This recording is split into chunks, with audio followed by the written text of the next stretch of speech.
Assalamualaikum warahmatullahi wabarakatuh. Perkenalkan, nama saya Dimas Khalid Hasim, NIM A5101902117, kelas 3D, mata kuliah deteksi masalah, Pendidikan Guru Sekolah Dasar Universitas Muhammadiyah Surakarta. Langsung saja, pada topik kali ini saya akan membahas tentang masalah bahasa pada anak sekolah dasar. Yang pertama, pengertian dari bahasa terlebih dahulu.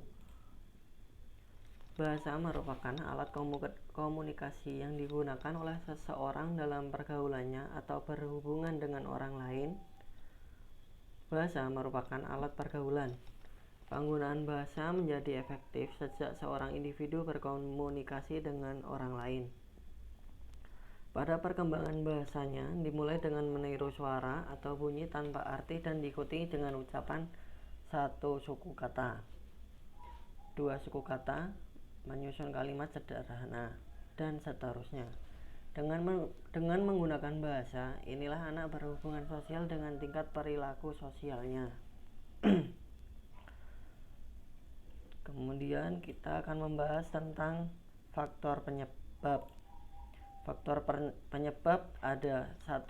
Kesehatan, 2. Intelijensi, 3. Status sosial ekonomi, 4. Jenis kelamin, 5. Hubungan keluarga, 6. Akses komunikasi. Kemudian untuk penjelasannya, kesehatan. Kondisi kesehatan yang kurang baik membuat anak mengalami kelambanan perkembangan bahasa. Asupan gizi mempengaruhi daya kerja otak, dan daya kerja otak mempengaruhi kemampuan memproses informasi. Selain itu, kesehatan yang buruk membuat interaksi anak dengan lingkungan menjadi terbatas, sehingga pembendaharaan kata anak juga menjadi terbatas. Yang kedua, intelijensi. Tingkat intelektual mempengaruhi perkembangan bahasa. Anak dengan keterbelakangan mental yang paling rendah sangat miskin dalam berbahasa. Anak-anak dengan kategori intelijensi normal pada dasarnya akan memiliki kemampuan berbahasa secara baik. Anak-anak dengan kecerdasan yang tinggi mampu membaca dan memahami pembicaraan pada usia yang sangat muda. Yang ketiga, status sosial ekonomi. Anak keluarga miskin mengalami hambatan dalam berbahasa karena akses untuk literasi, yaitu mengenal huruf sebagai lambang dan bunyi, terbatas. Selain itu, kesempatan belajar serta asupan gizi yang diperoleh juga terbatas. Anak-anak miskin cenderung menjadi iliterasi atau buta huruf atau buta aksara, baik Latin maupun Arab. Yang keempat, jenis kelamin. Vokalisasi anak perempuan lebih cepat sejak usia 2 tahun. Interaksi yang lebih intens antara anak perempuan dengan orang tua dan teman sebaya juga membuat pembendaharaan kata makin meningkat. Interaksi di sekolah antara anak tanpa membedakan jenis kelamin di sekolah membuat perkembangan bahasa anak perempuan maupun laki-laki berkembang dengan optimal. Yang kelima, hubungan keluarga. Pola asuh keluarga yang demokratis atau autoritatif yang memandang dan menempatkan anak sebagai bagian dari keluarga membuat anak belajar dan memperoleh contoh bagaimana berkomunikasi dengan baik dan memiliki kebebasan untuk menyatakan dan mengekspresikan apa yang dipikirkan dan dirasakan melalui beragam bahasa. Yang keenam, akses komunikasi. Keterbukaan dan dukungan untuk bergaul dengan lingkungan sekitar, baik keluarga inti, keluarga besar, masyarakat, institusi atau lembaga pendidikan maupun media komunikasi mendorong kemampuan berbahasa anak berkembang dengan optimal.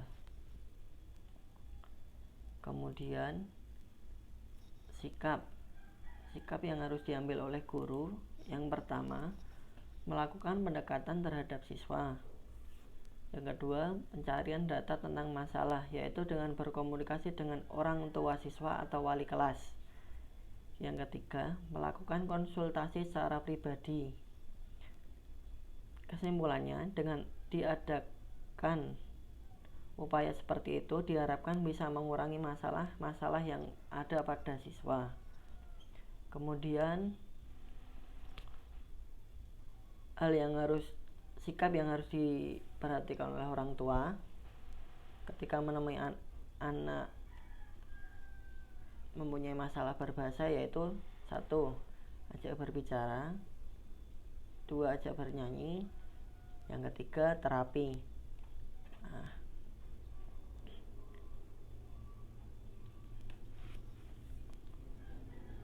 Penjelasannya, ajak berbicara biasanya ibu dan ayah menjadi panutan ketika mereka berbicara. Usahakan setiap berbicara dengan mereka gunakan bahasa yang baik dan tentu saja benar. Selain itu, gunakan pengucapan yang jelas agar mereka bisa memahami dan mengerti pembicaraan apa yang sudah dilakukan. Yang kedua, ajak bernyanyi. Usahakan untuk bernyanyi lagu anak-anak.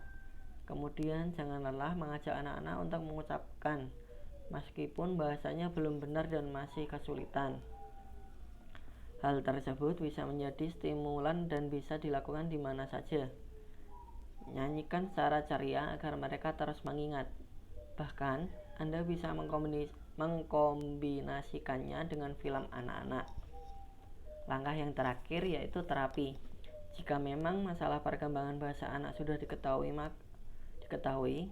maka tidak ada hal yang bisa dipertahankan selain memberikan terapi. Seringkali beberapa orang menghindari terapi karena mereka gengsi dan tidak menginginkan anaknya seperti bermasalah atau mengalami gangguan. Padahal jika ditunda atau diperlambat, yang ada hanya menimbulkan masalah untuk anak-anak dan semakin lama bisa semakin parah. Jika sudah seperti ini, siapa yang akan tanggung jawab ataupun menanggungnya? Jelas anak Anda sendiri yang harus mengalami keburukannya. Hindari gengsi dan periksakan ke dokter. Jika memang harus terapi, jalani agar berkembang anak semakin baik. Kemudian untuk sikap antar teman, yaitu memberikan dukungan agar fasih dalam berbahasa. Kemudian tidak membuli teman yang mengalami masalah, lalu saling membantu. Sekian presentasi dari saya dengan bab masalah bahasa pada anak sekolah dasar. Apabila ada salah kata maupun ucap dalam presentasi saya, mohon maaf. Sekian, wassalamualaikum warahmatullahi wabarakatuh.